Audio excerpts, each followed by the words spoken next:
Welcome to the Second Round Podcast, where I get together with some of the best people I know, professionally and otherwise, to commiserate about our experiences in the workforce and say all the things HR would probably be on our asses for. The funny thing about today's episode is that we have someone here today that is both the recruiting and HR department for their company. So, you know, if we would get in trouble for anything on here, I mean, you would know. Yeah. Like, you would be the complete authority to say that. So, welcome, Kayla. I'm sorry, and our third guest, Charlotte Flynn. She's not speaking yet, but I'm sure she still has a lot to say, and she'll communicate it in the way she sees fit. She will pull more candidates for interviews than any of my team. Definitely, and she probably has a good judge of character as well. They'll hear the coos. Yes, I'll be there. They don't even know where they're going. They'll be there. But thanks for coming. You are here for... I love it. You're here for a morning recording session, which seems to be like the most effective way to do things these days. Tell us what you do, who you work for, and what you're... what you do, who you work for, what you do, who you work for, and what you're going to be talking about. If you get nothing out of this episode, the one thing... we'll do... we're going to have too many of them. First of all, I'm super excited because we talked about doing this episode before the podcast was really even a thought. It was just all ideas. And then you made the podcast, it came to life, and then we just started going from there. I'm the HR and recruiting manager for a warehouse and transportation management company named DNA Logistix. It is my dad's company. He is the president. We didn't even talk about the fact that we need to talk about the fact that you work with family, that aspect. We will. I don't even care if you brought up, like I was going to bring it up 100%. Because it makes it so different, but not easy. Yeah. It's harder, for sure. And my brother also works with us. So it's a dynamic for sure. We'll get into it. I manage 4 people in my department. When I started, it was just me, and then a team that was coming in and out, and we'll go into those people as well. I instituted my solo series. Which is basically, by the time this episode gets published, is going to be as of last week. Yeah. So one of the things that I talk about in my book is the power of networking, but also how underrated having a relationship with a recruiter is. Mm-hmm. And I talk about the benefits of like what it's like to be friends with a recruiter and how to foster those relationships. But why I'm so excited that you're here is because you're going to give us the other side. Yeah. I want to know, and I want my listeners to know, especially those that are actually considering going into recruiting, what this is about. Because, and I can't speak for everyone, but before you went into recruiting, I know, and I have a couple other friends that have done recruiting, my understanding of the role was like very that's how it feels going into recruiting. Very strictly managerial and administrative. So sending LinkedIn messages, giving a phone call, and, maybe writing a report of the voicemail you left. Right. But we know there's so much more to that. Let's get into it. So first, what is a recruiter? What is your job? Like, what do you do? Okay. I can start with when I first got into it. Yeah. You were a true recruiter, not a manager, nothing like that. Yeah. So I was leaving a job as an activities assistant at a skilled nursing care facility. So walking into this, I knew nothing. Right. I've already worked customer service. I have people skills. I know how to work with families, difficult people, whatever. I was like, maybe that can translate. And it did, but not to the degree that I thought it was going to be at. So when I started calling people, well, first I was nervous. And those nerves, by the way, they never leave. You know how to script it in your mind. And some people, for example, my team that I have now, they wrote a script for themselves. But once you memorize it, like you get into that flow. I had one guy literally ask me, is this a robot? And I had to change my tone And be like, no, and this is a robot. We'll hopefully hear it, but you have Yeah. a customer service voice. I've been with you before. You pick up the phone. It's a completely different person. Yeah. We don't talk on the phone often. We're very much texters and FaceTimers. But the few times that I've called you, and especially because we typically don't communicate through iMessage, it was always Facebook message or something like that. You had no idea it was me that was calling you. So you'd be like, hello? Like, and I'm like, it's your cousin. I never like, saved your number. We've talked every day since we were 14 or 15 years old. Real best friends don't save each other's numbers. No, they don't. But also, apparently, real best friends don't know their numbers either. Yeah, exactly. And you would call me, you did it like 7 times. Several times. There was no times. excuse. I always picked up and I was like, hi, who is this? Yeah. The one thing that really sent me over the edge was I think I called you for like a condolence. I don't know if someone in your family died or... Do you remember the phone call I'm talking about? It was a couple years ago, and I was like, hey, I'm just calling to check in and see how you're doing. And you're like, I'm doing good. Who's this? I don't remember. And I'm like, so Les? I was like, do I have the wrong I think number? I actually remember that. Yeah. Because I was like, who's close enough to me to know whose that numbers I something's don't going have on in my saved. life. Yeah. I was so freaked out too. That was wild. And you got it. You didn't show it, but there was offense. Yeah, absolutely. I was like, I don't think I called you for another 2 years after that. Yeah, you're like, you know the what? trauma of you not having my number, At I was that like, point. it was too great. That was time number like 76 that you'd called me. And it's time 76. And I was like, who is this? Yeah, it was too much. But you were saying, so you eventually get into, a groove of things. You do, but the first couple of calls, I remember, I can actually tell you about the first day. So, because my dad is a man of little words, with his kids, with everybody else, I don't get it. But I was trained, but it was more of like, here's how you review a resume. This is how you find the qualifications. Call the number. That was about it. That was about as much as Did you just ignore a call? Oh, this is my second. I already got a call. Oh, all right. Let us know in the future. So the first day, it's the first location. I traveled to one of our locations in Brandon, Mississippi. So we go, and Eduardo, but Eddie, he's my direct boss, is training me on Indeed. Whatever functions they used at the time. We still use Indeed. I don't know if we can say that. Yeah, you said. Okay. You don't work for Indeed. No, I don't. And if Indeed is trash, you're not going to get fired for that, I don't think. No.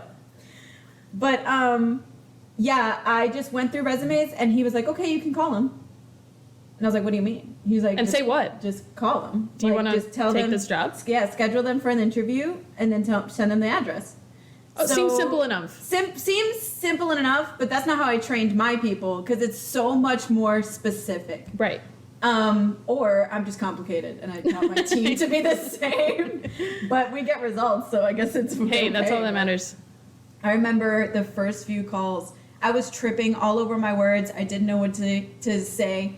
And I remember the first one was like, hey, I saw you apply. And they're like, to what? I was like, the warehouse associate position in Brandon. They're like, is that near Jackson? And at the time, I don't know. I don't know. I know now. Wait, so now I have to use geography? Many hats. Skill. Recruiters respect your, okay? They're doing their best. But yeah, they're like near Jackson, and I was like, Where is Jackson in 5 relation minutes to away. Yeah, the first couple of phone calls were, I don't want to say disastrous. They weren't that bad. So I called a couple people. I was like tripping over my words. I was still learning where everything was. They would ask me, what do you do for the job? It's like, I wasn't trained for this.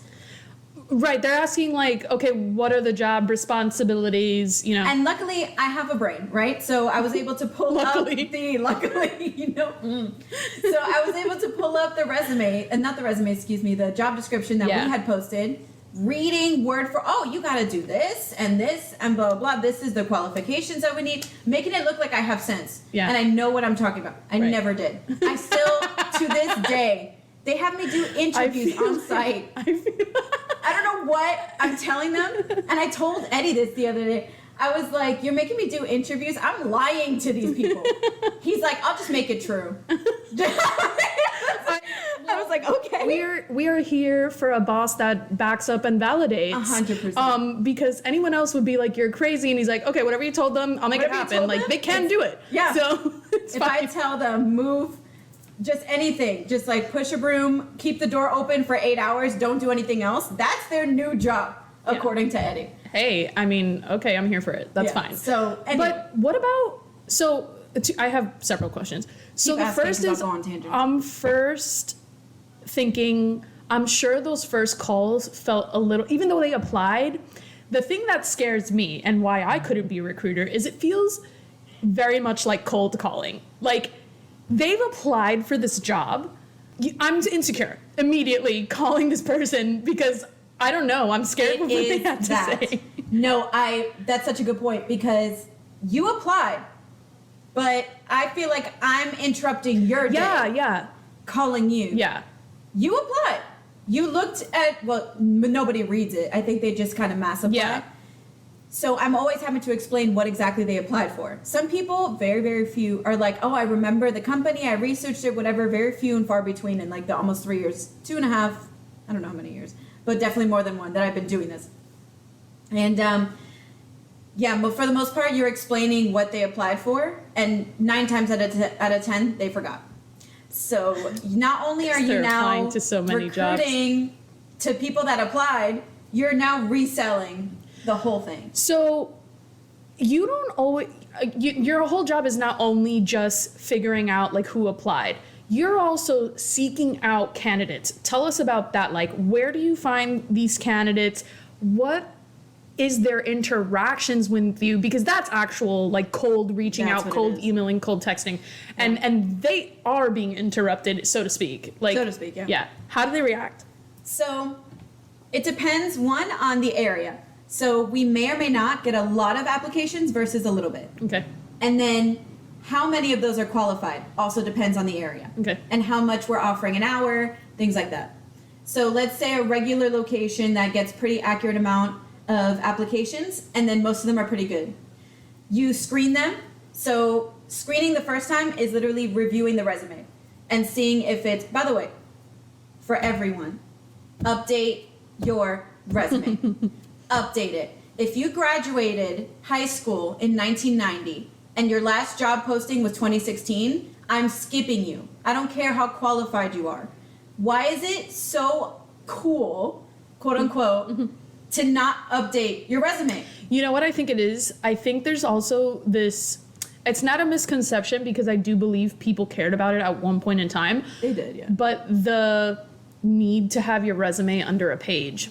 And I think they're like, there's enough on here. If I add more, it's going to be... Now nobody cares. Now it's like, we're adults now, so we actually have things to put on the resume, and they're going to be more than one page. Yeah, just eliminate what's not important. Yeah. If it's not relative to what you're applying to, that's what I always say. We don't care. Yeah.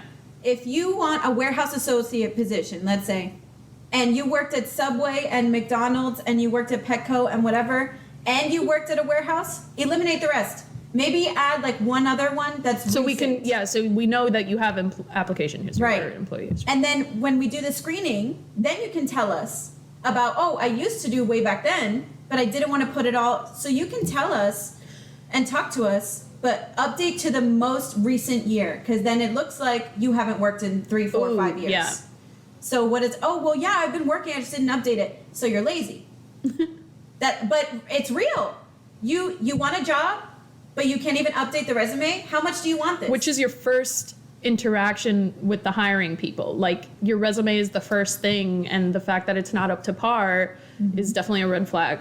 And if you don't want to do a cover letter, fine. If you don't want to add the entire job description, fine. Does your job require a cover letter? No. Okay, because I was going to say, I need to know if you're reading those. I do. If it's leadership. Oh my God, you read them? I read them from beginning to end. Oh my God. I read them from beginning to end. The first thing I'm going to look at, by the way, if you write the whole intro to the Avatar The Last Airbender, I don't care that it's the intro to the Avatar Last Airbender. I care if you spelled correctly. I care if the grammar is there. Yeah. If there's run-on sentences, I don't care how qualified you are, you're out the You're door. out. Well, you're not very qualified if you're writing run-on sentences. I just want to say that. No. You're more qualified if you copied the intro to the Avatar: The Last Airbender. But it better be spelled. The grammar and the spelling is more important than the literal relevance to the job. 100%. Yeah. Now, don't do that. Yeah. But it just goes to show. I'm saying, sorry. No, it's fine. Don't do that. But I'm just saying the level of importance in your presentation, most of the time, I would argue far exceeds I don't want to say the qualifications, but you're both, having complete abilities as well. Like, yes. You can seem much more qualified with a polished resume, a polished cover letter, and just that written communication. Mm-hmm. So I do want to add one more thing. Yeah. People have, and this is so real, they've uploaded their W-4 form as a resume. But this is tax information. This is tax. Yeah. Filled out.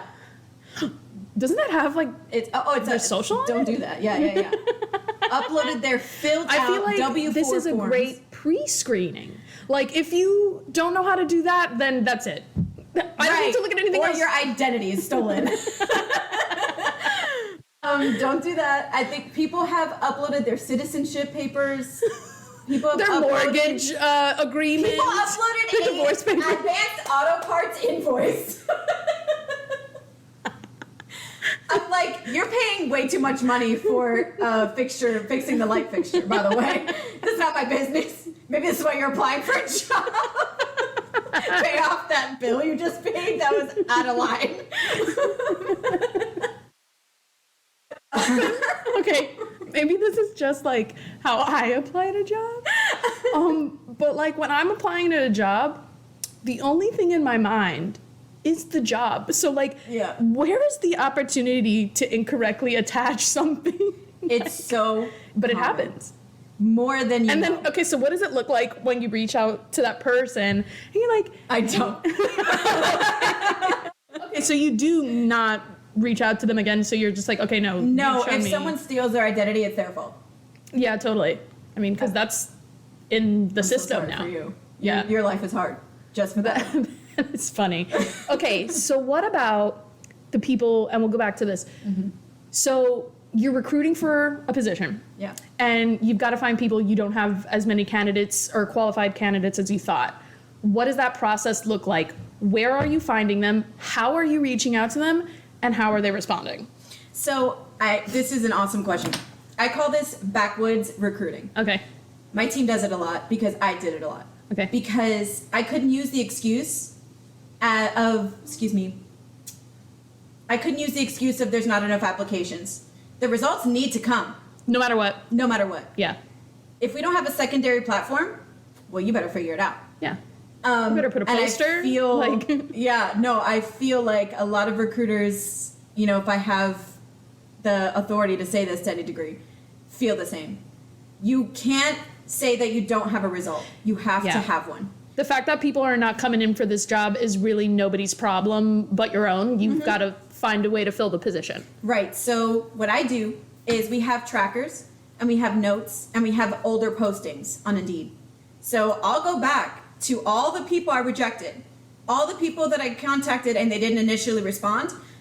I'll go back and I'll recontact them again. This is really comforting to hear because anytime you get rejected for a job in that auto email, typically it says, oh, we'll save your application on file for another job opportunity. And I never believe that. We don't auto reject. Well, you guys, yeah. Oh, because you do that. That's great because, and I wish people were more transparent about that because it's like, oh, okay, I do know that they have the intention and maybe I don't make it again, but at least I know it's not just platitude that they're saying.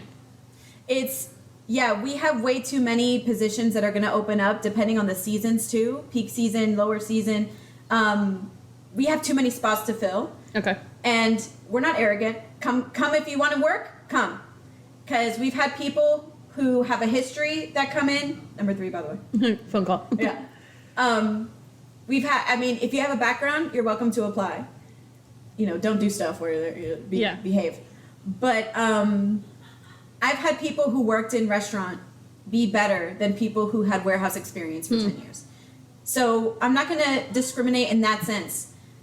However, if I can get the person who has the warehouse experience because they know what it's like in the industry, environment, yeah, even to the most basic level, do it. Like, I'm going to call them. But if we have a season, especially during the later months, like later in the year, where it's peak season, I'm calling everyone, picking up that phone and calling everybody. So when I call it backwoods recruiting, it's not the mainstream of just the brand new applications we get. Now we got to go and dig and look for those resumes. So it's very investigative, especially when you're really trying to fill a role. So what's it like when you reach out to them? Are they surprised to hear from you? They probably, I mean, if the people applying didn't know who you are, the people who applied way back when are probably like, who the hell are you? They hate it. Yeah. I've had people tell me, stop calling me. So the process of calling, when it's people that I've already contacted before, they'll either have gotten a job, and some are really polite, and some are like, I'm not interested, and hang up. At least I got an answer. Yeah. The people that hang up are my least favorite. Right. But I will say, there's not as many as I thought there would be, as far as people who just hang up on you. Yeah. It happens, but not as often as I thought it would be. People will typically answer the phone, and they're pretty receptive. That's why I don't start with, is this David? Because they'll be like, who's this? Because I've done that before. I'll introduce, like, hi, my name is Kayla. I work with DNA Logistix. You're setting the scene. I'm calling up, yes. Giving context it's so right away. Important. Yeah. They'll ignore you, because how uncomfortable. Like a random person knowing your name? Like, just that is kind of scary. Yeah. And you also do text message recruiting. So, texting, like, you... Indeed message, voice message, and phone call. All right, and you've texted people, and you've said, hey, this is Kayla from DNA Logistix, and you have gotten some wild responses. Can you share a few with us right now? My favorites. I have a favorite too. If you don't say this story, I'm gonna say it. Why do you say it? Okay, so as you've already stated, we talk all the time. Yeah. And somehow we both managed to get work done. Somehow. So you were particularly frustrated one day, and I think flabbergasted, at the response that you got. And you don't even say anything anymore. You just send me the text threads. You just send me the screenshots.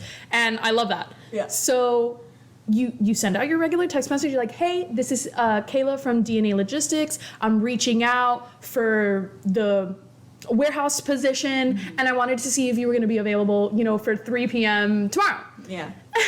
And the person responds, no capitalization, by the way. Never. You fucking my man? Oh, yes! The fact that this is not even on your list of stories to tell, and you're like, it's on my list, and then you're like, oh, this is Kayla. I'm wondering if you're available for a position. I'm trying to contact David for this role, and they're like, you ain't answer my question, bitch. Here's how I became a therapist simultaneously in that moment. No, because you literally respond, and you're like, 100%. We'll be moving forward, and you can clarify, but you're like, we'll be moving forward with the position, but maybe you shouldn't be with this man. For some real life advice. I said, ma'am, listen. I don't want you to hurt like this. You're a man. We know who hurt her because you're texting them. I said, listen, I'm going to move on, but I just want you to know, if you have these concerns, maybe you shouldn't be with him. She sent me back a heart emoji. She needed to hear from you. She needed that word. She needed that word. One, this was not the first time she did this. It was rehearsed. Okay. There's no way. There's no way. The response was so quick. Lightning fast. That's not a number I recognize. I gotta ask them. This was a copy-paste text. There's no way. Because she shot it so quick. I was like, how many women is she sending this to? Several. I was like, let me level. Ma'am, you need to cut it off. That is, to this day, the wildest thing. Because it's like, you're in a professional environment. This is as good as sending an email at this point. And the fact that like someone's personal life like got involved. Always. So you were going to say your favorites. Always. So a lot of wives, girlfriends, fiancés, and moms answer angrily. When they hear a woman's voice, it's end of the line for you. Oh my gosh. I've had that text message was one of the nicer interactions that I've had. Call me, or I'm sorry, I call them, and they hear a woman's voice, and it's not unpleasant. Not like this one's more harsh and raspy. Yeah. I'm talking about my customer voice is like, you know. And they'll answer. My favorite is the moms. There's two types of moms. Okay. The The ones that are offended that I'm calling the number, and the other ones that set their sons up for interviews. And the son has no idea it's coming. I never speak to the son. There's not a moment where me and the son are having an interaction. It's not his job anymore. It's the mom doing it for him. This feels very like Indian matchmaking. These are 20 and above year olds. Men. Oh my gosh. Men. That's crazy. Those are my favorite, those moms. He'll be there. That was one of the responses I got. I said, hey, whenever you get a chance, whenever he gets a chance, just have him call me. This is my number. He'll be there. Send me the address. She hangs up the phone. That sounds like someone who's... Huh? He never went. He never... Oh, no, of course not. But that sounds like someone who's sleeping on their mom's couch, and she's like, no, I gotta get him out of here. 100. That is so funny. There's that. The angry girlfriends never cease to amaze me. Because sometimes they'll flip it and be nice. Like, they'll realize why I'm calling. And they'll be like, all right, oh, he's in the other room. Let me go get him. That happens. And I'm like, you know what? I understand the defense. Okay, these are the people, these girlfriends are dating men who literally save their side chick's number under Pizza Hut. Like, 100%. That's what I'm guessing is happening, because the defense. Can I give a piece of advice to all women? Yes. Stop Now we're a relationship podcast. Raising your boyfriends, Yeah. your fiancés, your husbands. Yeah. Stop doing it. All I hear, not to be like in a rant, real quick, I've heard and I've talked to so many women pushing their husbands to get a job, dealing with their tax forms, dealing with their payments. What are you doing? They have a mom. If they don't, well, yeah, the moms are raising them too. no, they're not, clearly. Or they weren't finished. Yeah. Before they were handed off They're to the on wife. the extended program. It goes past 18 up to like 30. The women make it that way. Yeah. So if you complain that you have a bad man, not a bad man, but And you're unmotivated. complaining about your man. Yeah. You picked him, sis. As is. You're at fault. I definitely think if I were in the dating scene right now, I'd be very curious about That's why I'm so angry. the job application process of these men, because I feel like that's a good litmus test, actually. It is. Your ability to follow instructions, your ability to communicate yourself to And other there's people. quality. Yeah. I will say, there are men who are really motivated, even if they don't stay at the job long. Yeah. Respect from beginning to end. Yeah. Not often. Yeah. But it happens. Anyway, stop raising men in your life. Unless they're your sons. Yeah. Then you're obligated. Another favorite of mine is, and this has happened so often to you, talk about, not everything is perfect in the world of recruiting, even if you have a qualified applicant, even if you found someone that didn't originally apply. You experience a lot of people not showing up for interviews and just completely ghosting you. And across the board. Yeah, like, what's that about? I think, let's picture it also as the norm after coronavirus. Okay. So I wasn't a recruiter before, Right. but unemployment was low. Economy was good. Yeah. And we don't have to get into political view about it, but it was true. And people were working. People were enjoying their jobs. People were at their jobs. Afterwards, the unemployment checks and working from home became the norm. And that was sought after even after everybody, everything was released and everybody could go outside again. Yeah. So especially for a job like warehousing, you cannot do that from home. You simply can't. Physical. Yeah, it's manual labor. Paying, not because it's not a bad industry to go into. Actually, on the contrary, you can grow really easily. Fast. Really easily. Fast if you're with the right company. There's a lot of opportunities because there's so many channels you can get into. Like, I'm in warehousing and transportation. I'm in warehouses, but I'm not touching any boxes. Yeah. I'm not driving any trucks. I'm not dealing with paper. Like, I'm recruiting an HR. So there's so many vices to get into in the industry. But the point is, yes, a lot of no-shows, a lot of ghosting, a lot of excuses.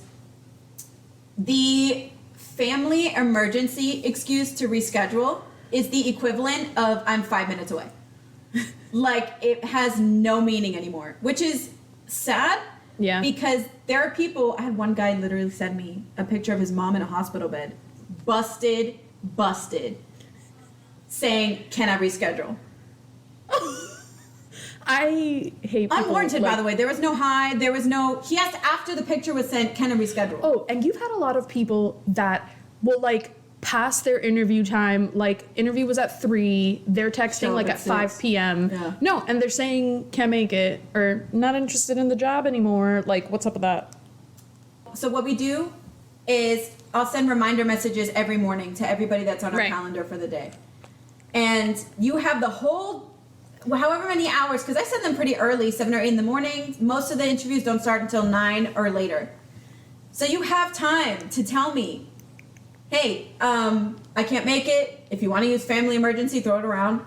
Other people tell me car trouble. That's the second thing. Whatever. If you want to make up an excuse, if you don't even want the job and you're just trying to reschedule because you don't want to go that day and you're too much chicken to tell me that you just don't want the job anymore, whatever you're going to use. If your interview's at 11 and you're texting me at 4:30, one, you're not getting a reschedule even if you wanted to. The point is moot. So I get a lot of those. As far as no-shows, I think that's just across the board for any job right now in what's happening. That's crazy. With the economy. People are not showing up. I have spent like 5 hours recruiting for, let's say, 3 locations. Each location can have 10 to 15 interviews in a span of like 2 to 3 days. Each day, let's say one location has 10 interviews for one day. Maybe 3 will show up. That's not good odds. And maybe 1 will take the job, and that same person will walk off halfway through their shift. And we'll wait for when we get into the HR stuff of that in another episode, because we need to talk about the employee etiquette, the walking off, the entitlement, because that's shocking to me. That is shocking to me. We have walk-offs every other day. We have, the HR episode is going to be really crazy. Really crazy. No, that's just insane. So getting people to come in, we really have to chase them down, but find a balance between we're holding you accountable, but we can't be desperate. Right. Because they got friends that they tell these things the to. fear. Yeah, they can. And the thing with what I've noticed is the fact that we are not desperate brings in more people. Okay. Because that means they're going to be coming in for a job. Now it makes them the desperate ones. Yeah. It flips the script. Yeah. They're like, oh, I thought that I was going to be able to control this. Yeah. Now I can't. Now I want to work here. Yeah. I hope I don't mess this up. Yeah. And then they mess it up. Mm-hmm. And then they're begging for opportunities. Yeah. And that's where I want to be at. So, are there people who, I think you've said this before, that people have like either gotten rejected from the job or they literally walked off the job and then they like apply to the job again. All the time. We have a do not contact list. I want that confidence. I want that like sheer lack of acknowledgement and responsibility. Don't get it. I got rejected from this job. I'll apply again. Oh, we have, like I said, we have a do not contact list. Okay. I will get notifications from Indeed for every single person who applies to every single job that we have posted in every single location. Mm-hmm. I recognize names when I go through those emails. So when I see a name I recognize, I'll send it to my team, add to the do not contact list. Not only do I recognize their name, I recognize why they're on the list. That's how bad it is. Yeah. People starting fights on the floor, people smoking and drinking while they're at work, people sexual harassment claims, people walking off the job, people not showing up to interviews, people rescheduling constantly who never stepped foot into the building and have applied to the same job and they're for just 6 months. Rescheduling in perpetuity. All the time. Like, I can name, I'm not going to for liability, but I can name full names of like 10 people from all different locations. As a liability, like as an HR person as well, wouldn't you just like investigate yourself? Yeah. I'd be like, I have to get into this. I have to write up myself. That's what working at a startup is like. Mm-hmm. So what is one of like your wildest experiences as a recruiter, or like an experience that really made you think, okay, recruiting's hard and this might break me? I had one guy, we have a location that's late night interviews because it's an overnight position. Okay. I texted the guy at 8 o'clock as a reminder for his interview at 10 p.m. He said he has a doctor's appointment. Oh my gosh. I said at 10 p.m. He said, I thought you said a.m. Okay, it's 10 p.m. So then can he you come blocked now? me. That's one of my favorites. I don't know why that impacted me as much as it did. I prayed. I like that he tried it. That man impacted my life so much. More than any ex, any situationship, anything, any childhood trauma. I can't remember most of my childhood, but I remember that for the rest of my life. Anytime I don't want to go to like a friend thing, I'm just going to be like, I'm sorry, I have a doctor's appointment. It's a midnight party. It's New Year's Eve. Yeah, no. It's I can't change it.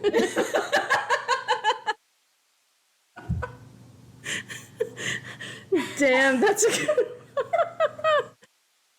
One of my favorite ones. It's not even one of my better ones. It's just my favorite What's one. like your best one? Oh, when the men flirt with you. That's a whole different level. Wait, I think So anytime I see someone, posting on Instagram on their story, which I have seen, and they're like, and it's a screenshot of like a chat bot or like an agent that they're live chatting with, and they're like, why is this agent flirting with the sexual tension? The tension is riveting. The sexual tension on this Best Buy chat is like accurate. Not with me. I'm not giving off those vibes. But I felt the tension. I'm like, are we happening? Right? Are we on our first date? Leonard from IT? Are you the one? Tell us about that. Tell us about getting flirted with. So I have myself and my 2 other girls in my team. All of us get hit on. Okay. And I have one male, and he gets hit on, obviously, by the women. I mean, not obviously. You never know. You never know. I need 2022. I think I had a girl flirt with me, actually. I think that's happened. I had one guy, he was a baby, bro. 19. He said, "You sound nice.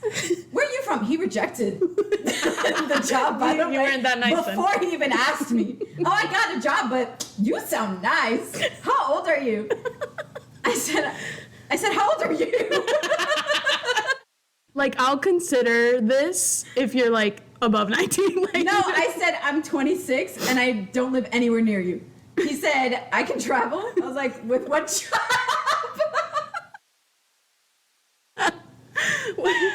Money. Only people were so dedicated as that to like getting the position. I never felt more wanted by a man. I never felt more than that moment. Never. Maybe the 90-year-olds at the skilled nursing care telling me how beautiful I am every day. Oh my gosh. That's it. That's the only other time. So you are subjected to this kind of harassment every day. I mean, I wouldn't even call it, I guess, to some people, depending on the degree. People are people. Yeah. And to slap a label on everything, it's just a guy shooting his shot. He's a 19-year-old kid. Can you, yes, you can harass, but he's a 19-year-old kid shooting his shot with a girl who sounds nice on the phone. He's not being professional. Yeah. This isn't he clearly rejected the job, so he doesn't care for it. Yeah.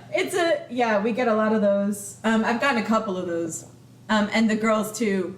Like, "Oh, what's your name? You sound nice." And both of the girls said have it at boyfriends. the beginning of the call. So Yeah. Yeah, no, they don't pay attention, which is nice. But yeah, I get a lot of those.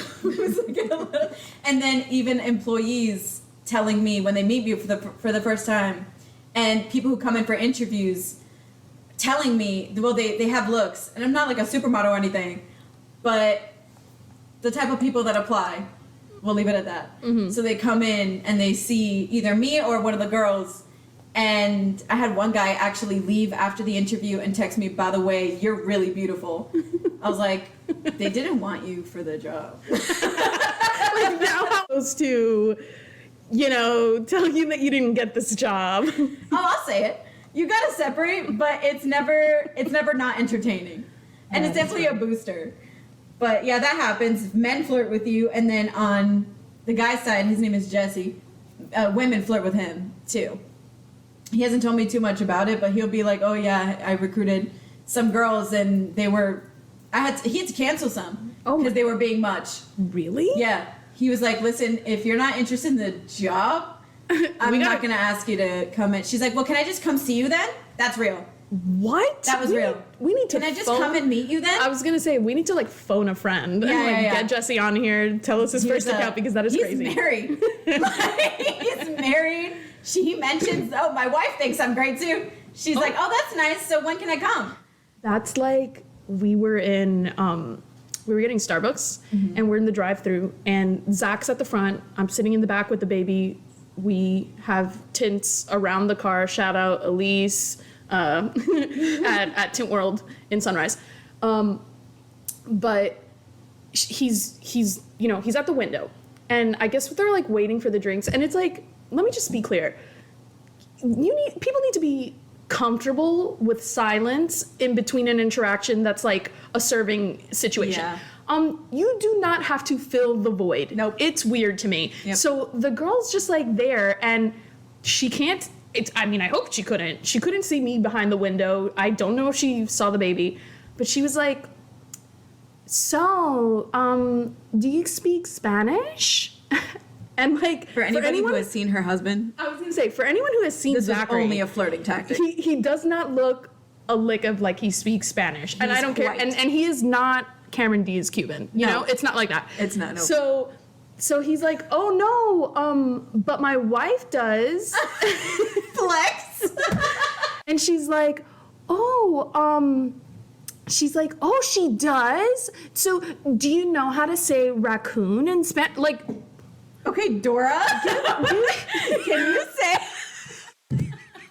"Hola, soy Dora"? Yeah, no, that's crazy. But, and I was just like, just give me my iced coffee. Like, why are you? And then so he's like, yeah, my wife's in the back seat. She almost lunges out of the window and is like, oh my gosh, she is, and oh my God, you have a baby. Like, there's no reel in this back. She was looking at you to see if you were worthy of your husband. That's all she was doing. I, at the time, was not looking like it. So she was probably like, let me teach this man some Spanish so he can come back to me. Come back to me. I give you coffee. I give you Spanish. Like, you're learning. I've had men send me photos, not to my phone. When they reply on Indeed, one man attached a photo. It's an email, bro. Okay. They photo attach, like the little paperclip, a photo of themselves. It's a selfie through email. With the caption, "Just worked out." It's a blurry photo of an old man, a deadass, of an old man saying, "Oh, sorry, I'm shirtless. I just worked out." Every site is a dating site if you try hard enough. If you try hard enough. Jesse has got nudes. Like breasts everywhere. Damn, you want the job that bad? Jesse gets the most tail. Oh, the girls Which is crazy. Which is crazy to me because, like, you're in the warehousing industry, which is manual labor, and it's not like, lift this little box. It's like heavy machinery. It's up to and above 50 pounds. So you're typically getting men. So the fact that Jesse is out here pulling women. Bitches. Everywhere.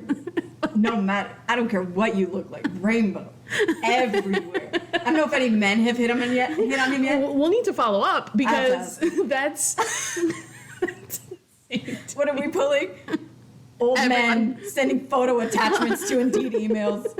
Caption, "Sorry, I'm shirtless. I just worked out." Not a lick of sweat on him, by the way, just to observe. You didn't work out. I feel like this is a lie. I love that. Just worked out, by the way. Oh man, Gray beard, glasses, bald. I did not even